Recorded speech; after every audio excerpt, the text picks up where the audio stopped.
Here we go, one more time. Chapter 11 of The Wee Free Men by Sir Terry Pratchett. Chapter 11, Awakening.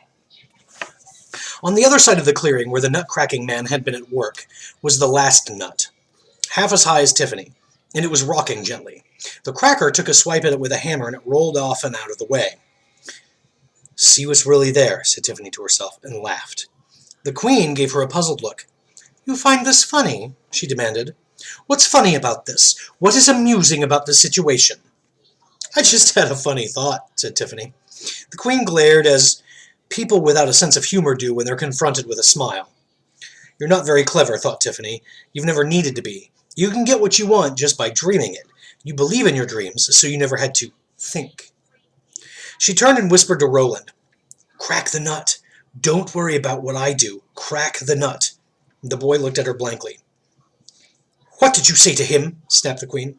"I said goodbye," said Tiffany, holding on tightly to her brother. "I'm not handing my brother over, no matter what you do." "Do you know what color your insides are?" said the Queen. Tiffany shook her head mutely. "Well, now you'll find out," said the Queen, smiling sweetly. "You're not powerful enough to do anything like that," said Tiffany. "You know, you are right," said the Queen. "That kind of physical magic is indeed very hard, but I can make you think I've done the most terrible things, and that, little girl, is all I need to do. Would you like to beg for mercy now? You may not be able to later." Tiffany paused. "No," she said at last. "I don't think I will." The Queen leaned down. Her gray eyes filled Tiffany's world. "People here will remember this for a long time," she said. "I hope so," said Tiffany. "Crack the nut." For a moment the Queen looked puzzled again. She was not good at dealing with sudden changes. "What?" Oh, right," muttered Roland. "What did you say to him?" the Queen demanded, as the boy ran over to the hammerman. Tiffany kicked her on the leg. It wasn't a witch thing. It was so 9 years old, and she wished she could have thought of something better. On the other hand, she had hard boots, and it was a good kick. The Queen shook her. "Why did you do that?" she said. "Why won't you do what I say? Everyone could be so happy if only they'd do what I say." Tiffany stared at the woman's face. The eyes were gray now, but the pupils were like silver mirrors. "I know what you are," said her third thoughts. "You're something that's never learned anything. You don't know anything about people. You're just a child that's got old." "Want a sweetie?" she whispered. There was a shout behind her. She twisted in the Queen's grip and saw Roland fighting for the hammer. As she watched, he turned desperately and raised the heavy thing over his head, knocking over the elf behind him. The Queen pulled her around savagely as the hammer fell. "Sweetie," she hissed, "I'll show you, sweet—" "Crivens, it's the Queen, and she's got her Kilda, the old doofer. Nae Queen, nae lord, we free men. I could murder a kebab. Get her!" Tiffany might have been the only person in all the worlds that there are to be happy to hear the sound of Nacmacfeegle. They poured out of the smashed nut. Some of them were still wearing bow ties. Some were back in their kilts, but they were all in a fighting mood, and, to save time, were fighting with one another to get up to speed. The clearing cleared. Real or dreams, the people could see trouble when it rolled toward them, in a roaring, cursing, red and blue tide. Tiffany ducked out of the Queen's grasp and, still holding Wentworth, hurried into the grasses to watch. Big Yan ran past, carrying a struggling, full-sized elf over his head. Then he stopped suddenly and tossed it high over the clearing. "And away he goes, right on his head," he yelled, and then turned and ran back to the battle. The Nacmacfeegle couldn't be trodden on or squeezed. They worked in groups, running up one another's backs to get high enough to punch an elf, or preferably bash it with their heads. And once anyone was down, it was all over, bar the kicking. There was some method in the way the Nacmacfeegle fought.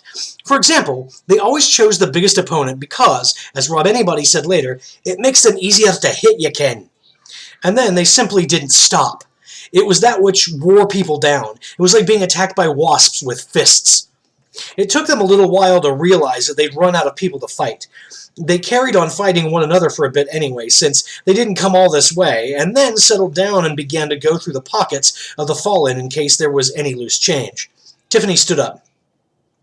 "Oh, well, not a bad job, though, I says myself," says Rob Anybody, looking around. "A very neat fight, and we didn't even have to resort to using poetry."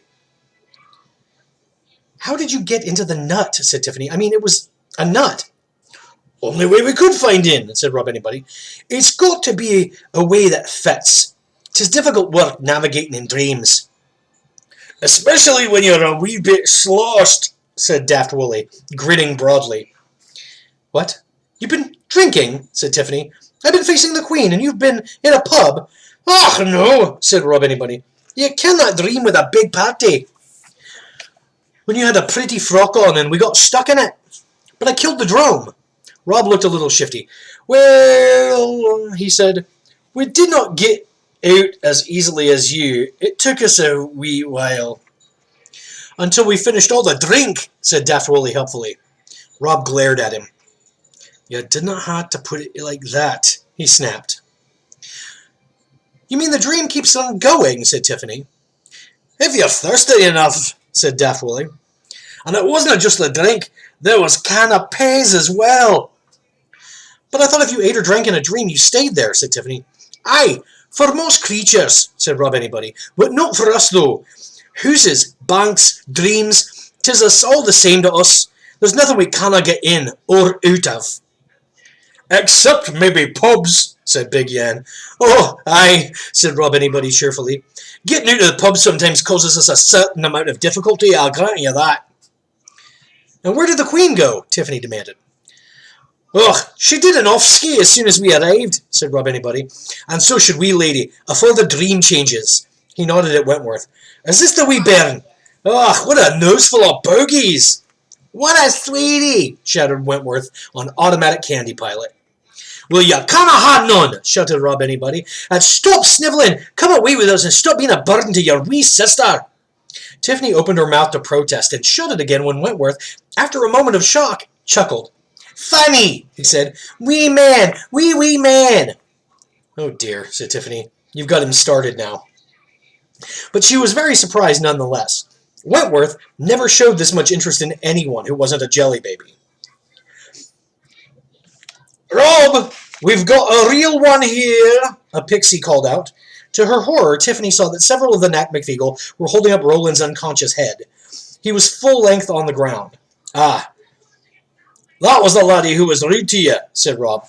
"And he tried to hit Big Yan with a hammer, too. That wasn't a clever thing to try. What shall we do with him?" The grasses trembled. The light was fading from the sky. The air was growing colder, too. "We can't leave him here," said Tiffany. "Okay, we'll drag him along," said Rob Anybody. "Let's move, right now!" Wee man! Wee man!" shouted Wentworth gleefully. "He'll be like this all day, I'm afraid," said Tiffany. "Sorry." "Run for the door," said Rob Anybody. "Can you no see the door?" Tiffany looked around desperately. The wind was bitter now.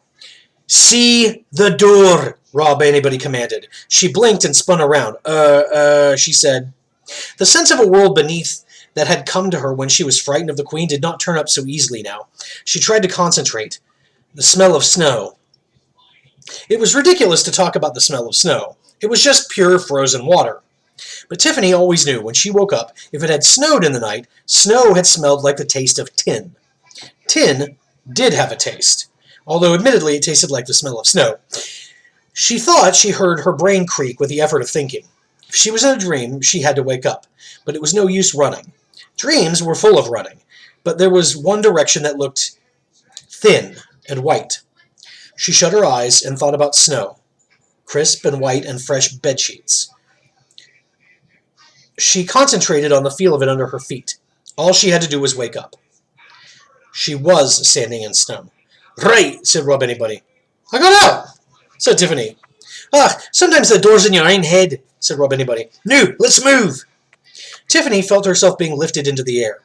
Nearby, a snoring Roland rose up on dozens of small blue legs as the Feagles got underneath him. "Nae stopping until we get right out of here," said Rob Anybody. "Feagles will hie!" They skimmed over the snow with parties of Feagles running on ahead. After a minute or two, Tiffany looked behind them and saw the blue shadows spreading. They were getting darker, too. "Rob," she said. "Aye, I ken," said Rob. "Run, lads!" "They're moving fast, Rob." "I ken that, too." Snow stung Tiffany's face. Trees blurred with the speed. The forest sped past, but the shadows were spreading across the path ahead, and every time the party ran through them, they seemed to have a certain solidity, like fog. Now the shadows behind were night black in the middle, but the Pixies had passed the last tree, and the snowfield stretched ahead. They stopped so quickly that Tiffany almost toppled into the snow. "What happened?" "Where's all of our old footprints gone?" said Daft Willie. "They was here a moment ago. Which way now?" They trampled back, which had led them on like a line, and had vanished. Rob Anybody spun around and looked back at the forest. Darkness curled above it like smoke, spreading along the horizon. "She's sending nightmares after us," he growled. "This is going to be a toughie, lads." Tiffany saw shapes in the spreading night. She hugged Wentworth gently. "Nightmares," repeated Rob Anybody, turning to her. "You would not want to know about them. We'll hold them off you. You must make a run for it. Get away with you now." "I've got nowhere to run to," said Tiffany. She heard a high-pitched noise, a sort of chittering insect noise coming from the forest. The Pixies had drawn together. Usually, they grinned like anything if they thought a fight was coming up, but this time they looked deadly serious. "Ah, she's a bad loser, the Queen," said Rob. Tiffany turned to look on the horizon behind her. The boiling blackness was there too, a ring that was closing in from all sides. "Doors everywhere," she thought. "The old Kelda said there's doors everywhere. I must find a door, but there's just snow and a few trees." The Pixies drew their swords. What kind of nightmares are coming?" said Tiffany. "Ah, long-leggedy things with muckle legs and huge teeth and floppy wings and 100 eyes, that kind of stuff," said Daft Willie. "Aye, and worse than that," said Rob Anybody, staring into the speeding dark. "What's worse than that?" said Tiffany. "Normal stuff that's gone wrong," said Rob. Tiffany looked blank for a moment and then shuddered. Oh yes, she knew about those nightmares. They didn't happen often, but they were horrible when they did. She'd woken up once shaking at the thought of Granny Aching's boots, which had been chasing her, and another time it was a box of sugar. Anything could be a nightmare. She put up with monsters, but she didn't want to face mad boots. I have an idea," she said. "So do I," said Rob Anybody. "Dinna be here. That's my idea." "There's a clump of trees over there," said Tiffany. "So what?" said Rob. He was staring at the line of nightmares. Things were visible in it now. Teeth, claws, eyes, ribs. From the way he was glaring at it, it was obvious that whatever happened later, the first few monsters were going to face a serious problem. If they had faces, anyway. "Can you fight nightmares?" said Tiffany. The chittering noise was getting a lot louder. "There's not a thing we canna fight," growled Big Yan. "If it's got a head, we can give it a face full of dandruff. And if it does not have a head, it's due a good kicking." Tiffany stared at the onrushing things. Some of them had got more than one head, she said. "It's our lucky day then," said Daft Willie. The Pixies shifted their weight, ready to fight. "Piper," said Rob Anybody to William McGonagall, "play us a lament. We'll fight to the sound of the mouse pipes." "No," said Tiffany. "I'm not standing for this. The way to fight nightmares is to wake up. I am your Kelda. This is an order. We're heading for those trees right now. Do what I say." "Wee man!" yelled Wentworth. The Pixies glanced at the trees and then at Tiffany. "Do it!" she yelled, so loudly that some of them flinched. "Right now! Do what I tell you! There's a better way!" "You canna cross a hag, Rob," muttered William. "I'm going to get you home," snapped Tiffany. "I hope," she added to herself. But she'd seen a small, round, pale face staring at them around the tree trunk. There was a drome in those trees. "Ach, aye. But," Rob Anybody glanced past Tiffany and added, "Oh no! Look at that!" There was a pale dot in front of the racing line of monstrousness. Sneebs was making a break for it. His arms pumped like pistons. His little legs seemed to spin. His cheeks were like balloons. The tide of nightmares rolled over him and kept coming. Rob sheathed his sword. "You heard I'll kill the lads," he routed. "Grab her! We're off ski!" Tiffany was lifted up. Fiegels raised the unconscious Roland, and everyone ran for the trees.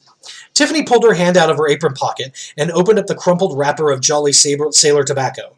It was something to focus on, to remind her of a dream. People said you could see the sea from the very top of the downs, but Tiffany had stared hard on a fine winter's day when the air was clear and seen nothing but the hazy blue of distance. But the sea in the Jolly Sailor packet was deep blue, with white crests on the waves. It was the sea, for Tiffany. It had looked like a small drone in the trees. That meant it wasn't very powerful. She hoped so. She had to hope so. The trees got closer. So did the Ring of Nightmares. Some of the sounds were horrible. Of cracking bones and crushing rocks and stinging insects and screaming cats getting nearer and nearer and nearer. And that is the end of Chapter 11. We'll see you guys next time. Chapter 12.